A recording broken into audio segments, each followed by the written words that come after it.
Fast because I'm going to try to get a lot of information in 15 minutes. And where's my person? Thank you, because the box is behind me. Usually on that side of the room when I talk. So I want to talk to you guys about dog body language. I'm going to preface this with dog body language cannot all be done in 15 minutes. It cannot all be done in 1.5 hours. It cannot be done in a weekend workshop. I want to give you guys a taste of dog body language, of what to look for, how to find things, to go and do your own research to find things, so you know where to go, okay? Because dog body language is literally like learning another language. How many of you guys speak another language?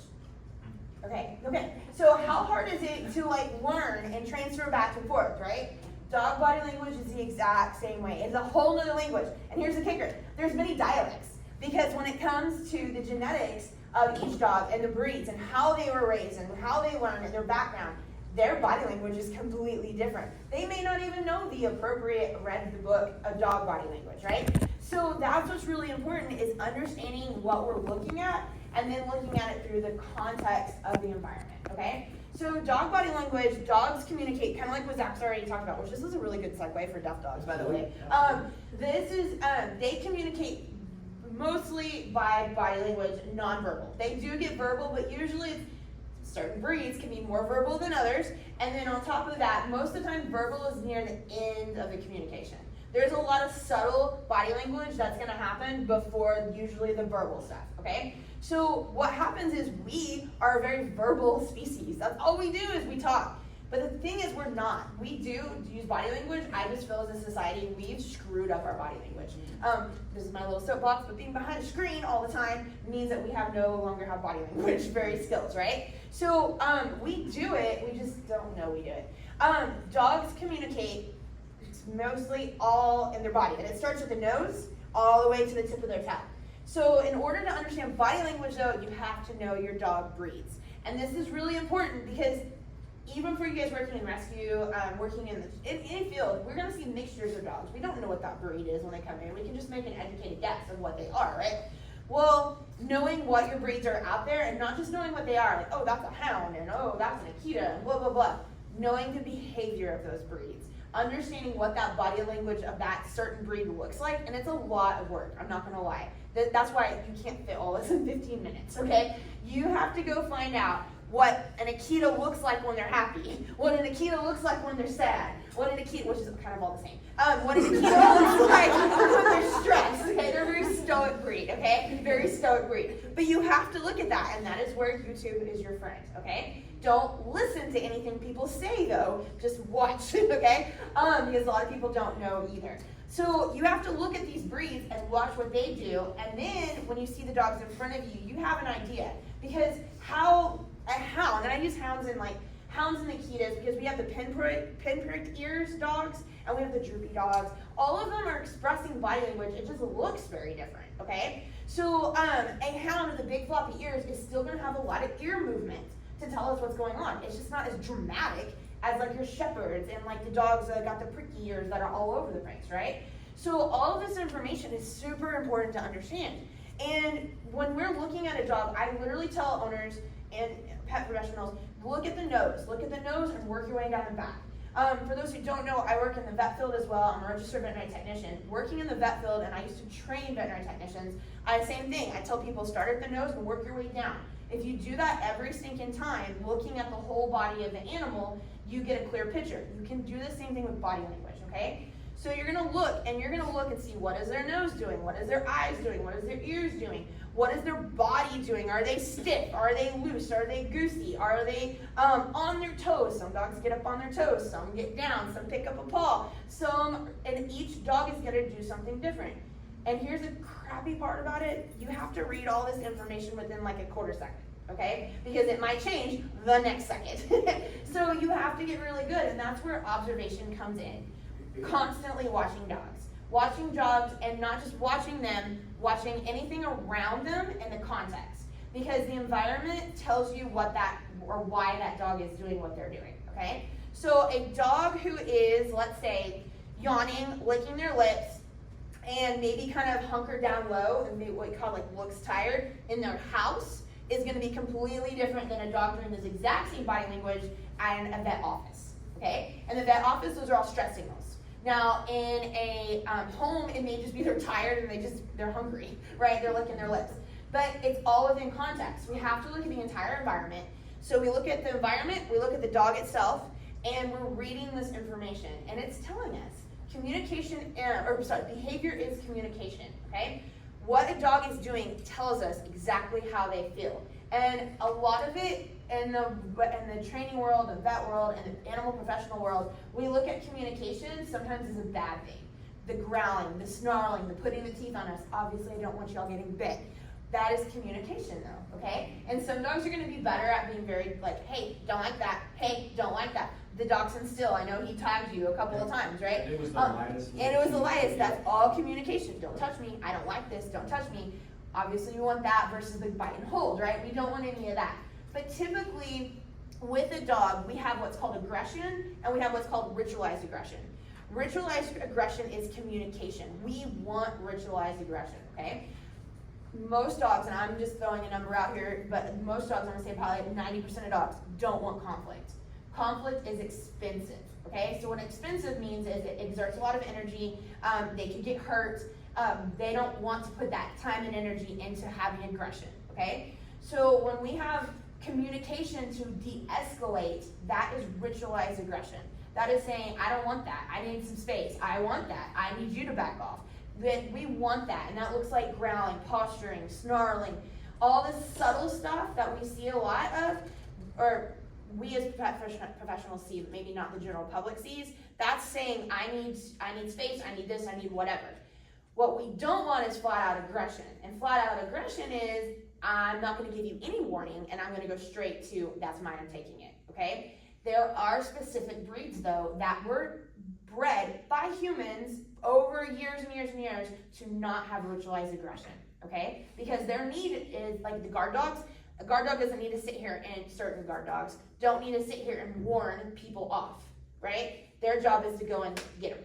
They don't need to warn. Why would they need to warn anything, right? So we will have ritualized aggression, and we want that. I know that sounds so weird that we want dogs to growl, and we want dogs to tell us, but we do, okay? And if we punish that or we ignore it, it gets worse. And I promise, it gets a lot worse. But that's so weird because society says a dog shouldn't growl.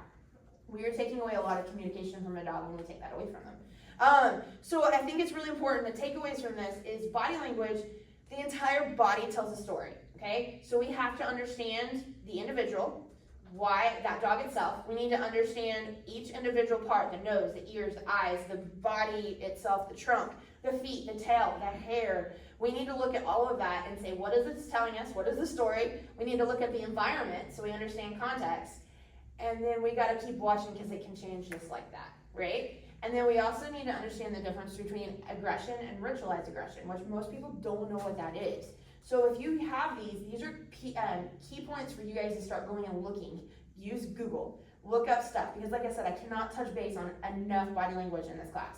But that gives you things to start going and looking at, and then start looking at breeds and what a normal beagle looks like, what a normal Doberman looks like, what a normal whatever looks like, playing, not happy, stuff like that. So you start to understand, hey, with this dog in front of me, this is what they're telling me, okay?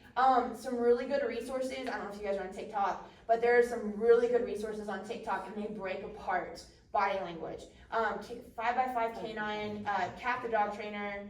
Who else is that? There's a bunch of them, but 5x5 is the best. If you can find 5x5, it's written out F-I-V-E by 5 Could you put some of these resources in the event discussion? Yeah, we can do that. I love all their stuff because it's quick. It's a TikTok, so it's quick and easy. And then they break it down, which is really, really nice.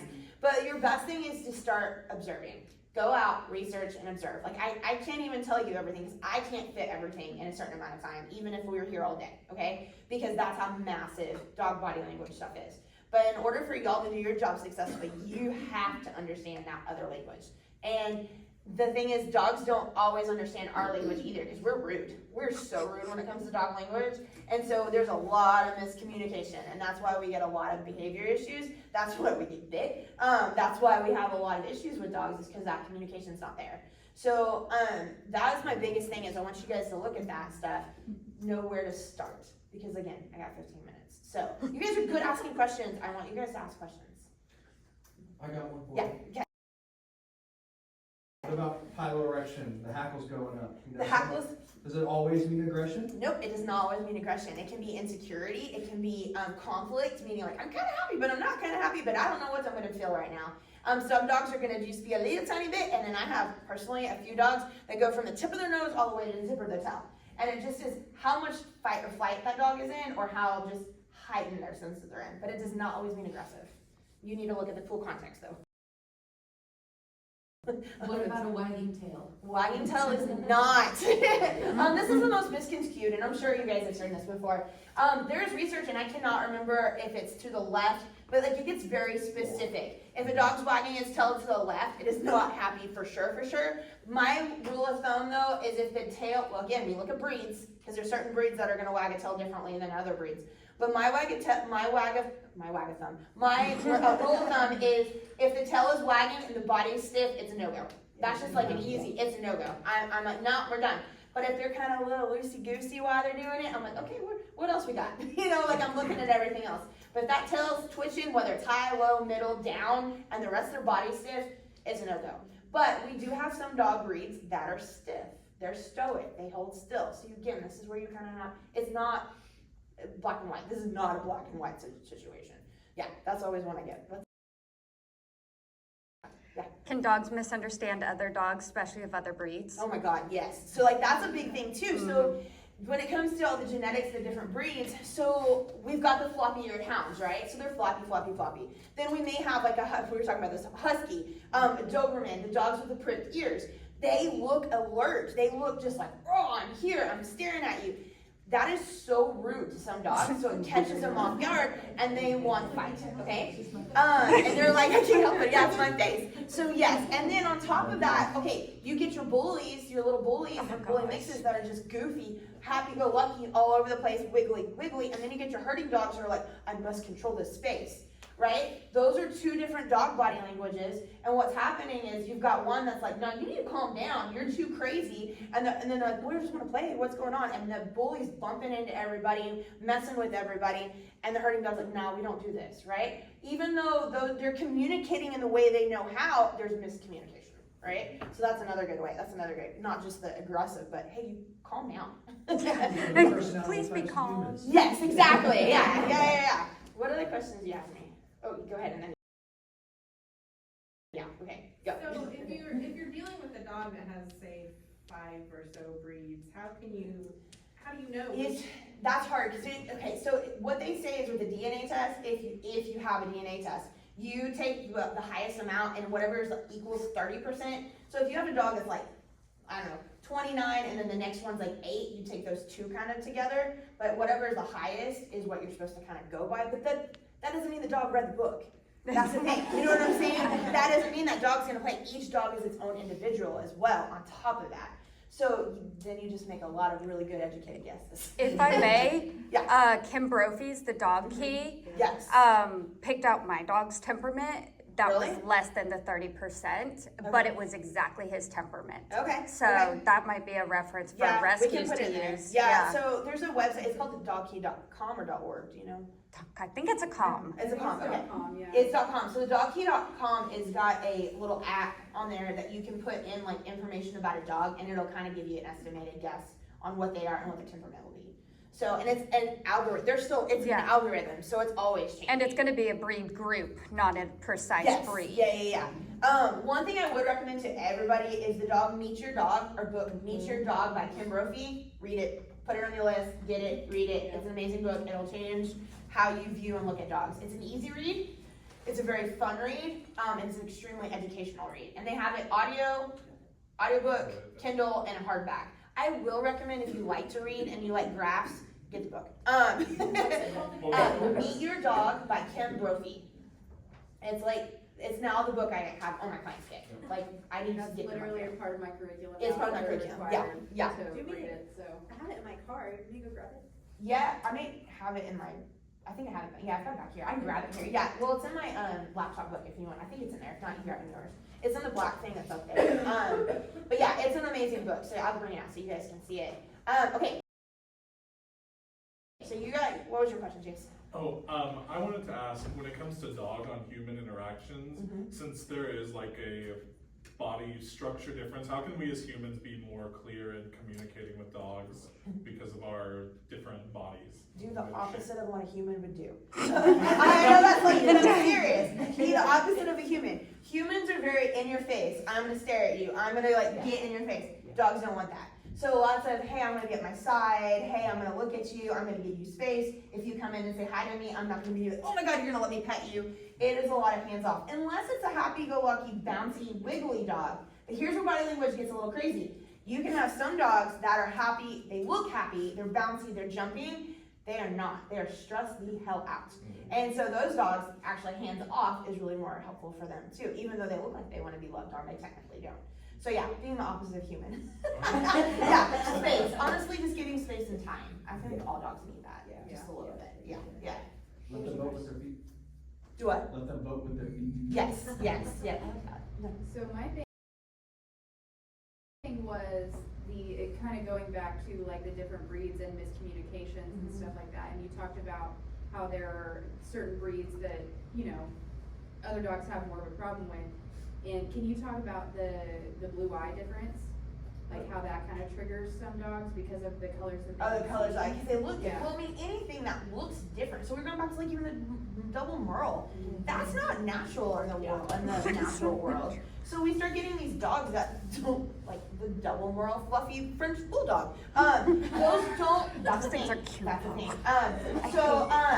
Those don't look right. They don't look normal. So yeah, you get the dogs with the blue eyes. That's not really a normal trait for a dog to have blue eyes. I mean, I can't think of any that it's natural to have blue eyes. Except the herding The dog. closest, Huskies would be the Huskies, closest, yeah, but they don't. they still don't, I don't think it came naturally. Yeah, I think it's been really. With like, cause they're a natural breed, but I think it came down in the lines of us starting to breed them. For the blue eyes. Yeah. Yeah, like that's not a natural thing. So any of that stuff, and it's just they stand out. They stand out for a dog. That's very, you're staring at me. Why are you staring at me? One, right, our eyes are freaky, and the way they're just like staring. Some dogs are like, what are you doing? Why are you staring at me? That's rude. And mine's like, I love you. And so the dogs are like, I don't know what's going on here. So there's miscommunication a lot in that stuff too. And then when we crop and dog, which I have Dobermans, that's a whole other conversation. Like I am not against that, but that does cause issues with communication as well. Sorry. Okay, hold on. I don't know. I'm gonna let her go first. Okay. It goes back to sort of what she was talking about, that some of the dogs just are that way. Yeah. And so is there anything that you can like help to train them to be better? Mine has been attacked several times. Yeah. And so that I had to go to Zach to get some help, and we're still struggling, but nobody, I mean, I know that there were obviously signs, but Yeah. everything happened so quick, and a lot of the times people were like, I think she's just so big. I mean, and the way that she Yes, the way they move. Well, okay, again, I have Dobermans, so dogs immediately spur off of my dog because he's just there. So what I've taught my dog to do is just immediate contact, eye focus with me. Hey, look at me. So they're not looking around at other people. I will move my dogs if I feel like my dogs, even though they're not, if I feel like they're like distressing another dog, I'm like, all right, we're gonna go over here. Like it sucks, but I'd rather do that than have other dogs. So I just teach the dogs to not stare as much as possible. Or sometimes I don't mind if they stare as long as it's not affecting the other dog. But if they start to, I'm like, hey, watch back at me, or touch, or do something just to focus back on me. That can help, but it's hard. Yeah, it's hard. Yeah. Okay, who are y'all? I heard this phrase earlier, but I was wondering, what is a double merle? Okay, Oh. so you want to do this one? This is your thing. You want me to do it? Yes, you do it. That's your thing. Okay. Do I have to stand up? No. So double merle, it's really common with Australian Shepherds. You'll see it with Border Collies. You can even see it with Great Danes. Any dog that has that splotchy merle coat. The general rule of thumb is you cannot breed them together. So if you have a female merle and a male merle, you can't let them make babies. The double copies of the genes, it causes all kinds of like genetic mutations. So you'll see dogs that they come out deaf, they come out solid white. Usually they have no pigment in their nose or in their paws, so it'll be all pink. Sometimes they're actually born without eyes, so it'll just be empty sockets, or partial eyes that don't work.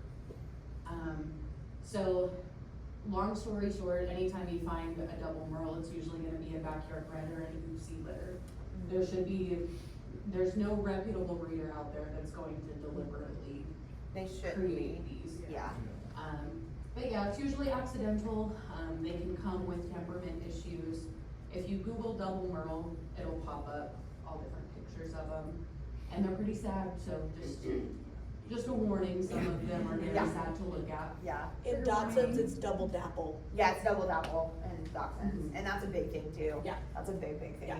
But yeah, reputable breeders should not ever be purposely breeding for that, but there's lots of money in the merle. There's It lots looks and lots cool. of money. It looks cool. Yeah, there's And a you lot. can get a merle without breeding two merles together. Yes. You should. Yeah, so my, That's why genetic testing is so important. yes, yeah, you don't have to get two, you don't have to have two merles to get a merle. So like my Australian Shepherd, his dad is merle and his mom is, red tri. So he's a red tri. So yeah, so he's a red tri, but if he had babies with a merle, he potentially, those could be merle colored, and that's okay. That's, yeah, cause I had him, yeah, it's fine. Anyway, what were you gonna say? I'm just asking all the questions that I want people to know, so if you Yeah. need to tell me to stop, feel free. Can you talk about submissive grinning? Oh, yeah, okay. I like submissive grin. So you guys have seen the dogs that grin, right? If they get really, really nervous or really, sometimes it's not really happy, but like, oh my God, it's my owner. They do that submissive grin. Like they do this. And like sometimes it can be an agnostic pucker. Their lips, they show their teeth. Everything gets crinkly up here. Usually they duck their head. Some dogs will pee at the same time that they do this. But a lot of dogs will do this and owners or people are like, oh, the dog's growling at me. And it's usually, again, we're looking at the full context. What is that dog doing? If the dog's really gonna eat you, they're probably not a whole lot like this. They're probably up a little bit more. My Doberman Jet, he would submissive grin. It was the cutest thing in the world. I just say smile. But it's more of a goofy smile. It's not really as tight like you would see with the teeth. Yeah, that's a good one. That's another good one. All right. What are some not subtle, what are some introductory signs that you should watch out for before a dog escalates to a growl? Like what are some like Oh, I didn't have it in there. opening body language Okay, things? so if you guys actually, and we can post this in the Facebook group too, there is what's called the ladder of communication or ladder of aggression, and it's all on, you can find it on Google too, so we can post this in there. But it talks about like the subtle, like the starting of what a dog would say to say, hey, I'm uncomfortable or I need space. And then it escalates because what happens is, and I'll tell you the signs in a minute, but what happens is either another dog or human doesn't understand those signs, keep pushing so it makes it a stressor, so the dog gets a little louder. So they're like, oh, I'm gonna show more body language, and then that may or may not work, and so they get louder. And the problem is, if a dog is constantly pushed over and over and over and running this ladder, what's gonna happen is they're gonna be like, screw all this bottom ladder stuff, I'm gonna go straight to what works, okay? So that's one reason we do want to like look for these signs and intervene before. We don't wanna get big, but we do wanna say, oh, you're uncomfortable, okay, I'm gonna give you space, we're gonna recorrect, and we're gonna do some stuff. So subtle signs, usually for stressy signs, are gonna be licking their lips, and it's not just like licking their lips all the way around, it's like a flick of the tongue out front. Yawning can be signs, out of context, obviously, like they didn't just wake up. So yawning, and usually when they do the yawn, they do the little ah at the end or whatever that sound is. Sometimes that kind of goes with it. They will do what's called lookaways. Dogs don't like eye contact. That's not a thing for them. So they may like look over here and like look out of the corner of their eye. It's also called whale eye, but they'll like look around, look back, look around, look back. So they're trying to avoid, and if they can, they're gonna straight up go. Like most dogs don't want conflict, so they're gonna go. But if they're trapped or can't do anything, then they're gonna escalate with their signs. Some dogs will shake, some dogs will tremble. Then you get more louder signs. So louder signs might be, and it depends on the dog, it depends on their learning history, it depends on their breed, all the things. But you might get some that crouch, you might get some that pick up a paw, you might start get that piloerection, the mohawk going on, you might start heavy panting. Honestly, anytime you see a dog panting and they stop and hold their breath, nothing good comes after that. Just FYI, nothing good ever comes after that. So that's a really big sign to watch. So panting can be obviously out of context. If they just got done running and that's the thing, and then they're panting, that makes sense. But if like they're just laying there panting, that's an issue. And then if they hold their breath, you're gonna watch them, okay? Because that means they're getting amped and ready to do something, okay? Then we usually get like a snarl, we might get like a little bit of tightness in the mouth, the eyes may dilate, ears may go forward or back, depending on the breed and the personality. And then you kind of goes into maybe a growl, a bark, something vocalization, because that's usually when we key in, right? We don't look at the other stuff. And then it may go into an actual snap or a bite. And there is a difference between a snap and a bite. A snap is a warning, they don't really want trouble, and a bite is, I'm done, I need space, okay? So I worked in the vet field for 13 years. I don't know how many technicians and staff I would have come to me and they're like, oh, I barely got bit by that dog, I moved out of the way. I'm like, that dog didn't even try. Like, if that dog wanted to bite you, you would have been bit. And they don't understand that. And that's sad that even in the vet world, they don't understand it. So that's my passion of why I want to help share all this information, because it needs to be there. Okay, what other questions? Because again, this could be all day. We could sit here for 2 more hours. No, I know. That's why I was like, when I was like 15 minutes, oh Jesus. But I want to give you guys just places to think of so you can start doing your own research, because it's out there. I promise you it's out there. When you go on YouTube to look at the videos, turn the sound off. You can also look up a book by Lily Chin. It's called Doggy Language. Oh, I have that. Come on. Yeah, so it's Don't just- forget the meet your dog over here too to show Did them. she get it? Yes. Okay. Oh, I got it. Doggy Language, yep. It's by Lily Chin. want to pass it around? It's a good, easy one. She does This is just a really bunch of good. little cartoons. It's cute. It's cute. I'm gonna put it up here so you guys can look at it. Okay, sorry. I should have seen Oh, yes. Tell them about your body language class. Oh yeah, okay, so if anybody doesn't know just yet, I have got a, so I spoke at the OVMA conference, which is the Oklahoma Vet Med Association, and I did a dog body language workshop, and then what I've done is made it more hands-on, not hands-on, just more, I can bring animals in here, I couldn't have done that really up there, and I only had a certain amount of time. So I've created workshops specifically for work, for animal professionals, and so there is one where we go way more into depth on dog body language, and then there's ones, I also have one on genetic behavior, and why it's not how they're raised. So talking about the different breeds and understanding why they would do certain things and other dogs wouldn't. So there's a workshops on that, and I'm creating a low stress handling workshop, and so there is a difference between low stress and fear-free. Like you're fear-free. Are you fear? What are you? I'm shelter. I'm You're not. shelter-free. Okay. I believe in fear-free. Don't get me wrong. I love fear-free. Sometimes in our world we can't do 100% for free. Working in the vet field, so I'm creating low stress. Yeah. What you can do in the moment to help the dogs in that moment. So I'm gonna have a workshop for that. Even fear-free knows that there's some instances where you can't always completely be fear-free. Yeah, They just try to do their best. Do their best, yeah. So I want to bridge that gap between like what, kind of like what you can do in the moment and then also what you can do in the future. So I'm making a workshop on that. So that's on my website. You guys can look at it, but that's something that gives you guys more information. So I guess I'll call that good. Thank you guys so much for